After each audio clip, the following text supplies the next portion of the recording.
Hello everyone. Hopefully this is going to be a quickie.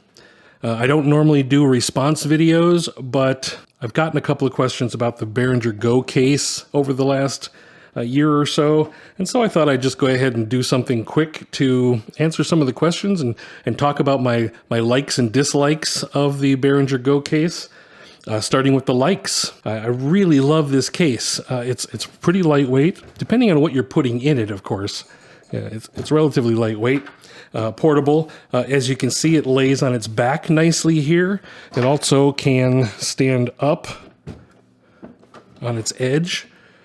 I mean, it's not super sturdy, but when I was over there working on the desk, this came in pretty handy to have it just upright like this. And it also has this, I don't know if you can see this, it has this nifty little leg back here that pops out.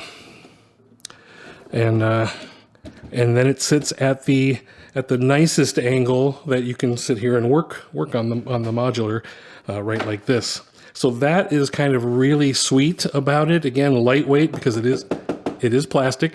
All of it is plastic. So that's kind of neat. It had a good price point. I think it was $329 maybe when I first bought it. I can't remember. It's also 140 HP versus 84 or 168, so it's kind of like a nice little medium-sized case, and it's 140 times 2, so it's got that going on. It also has this 5-amp brick that powers it, but internally it's got 3 zones of 1 amp each, so 3 amps can be used here. Which honestly, I haven't put enough stuff in here to exceed 3 amps. You probably could overload one of the zones if you plugged every high power usage things into one zone, but don't do that. I don't like the sliding nuts. I've said that about 1,000 times, so you're probably bored of hearing me say it. I plan to replace these sliding nuts with threaded rods eventually. I just haven't done it yet because I haven't had a reason to. This has kind of been my Behringer case. I've got mostly Behringer modules in it. Behringer case, Behringer modules. I've got a couple extra pieces down here. That I'll talk about in a moment. But here, let's move into the things that I might not like about it. The things that I don't like. And this is specifically for a user who just recently asked a question, which is inspiring this video. So Tom Burden, this is for you. So I mentioned in some of the comments that there's a little bit of plasticky feel to it in some cases. Let me see if I can demonstrate that with, let me get a camera closer. So when I talked about how it's a little flimsy, plasticky, this is what I'm talking about. So here's the top of the modules, and here's the top of the case. So you can see it is a little, it bends a little bit, so it is a little flexible. It doesn't really cause too many problems. I mean, I haven't had any problems at all, except my OCD that looks at this and sees a crack and wants to wrap duct tape around the modular. It does it on the bottom as well, down here in the bottom. It's in the middle.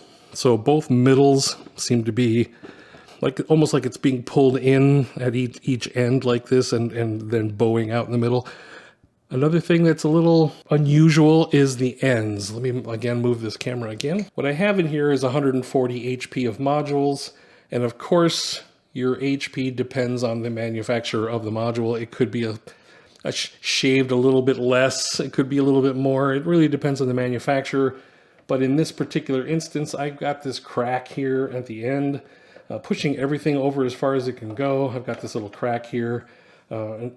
In order to close that, I would have to have a gap here in, between modules. I don't really like that, so I've kind of started from this end, moving this way to keep everything, I don't know, lined up, because again, OCD.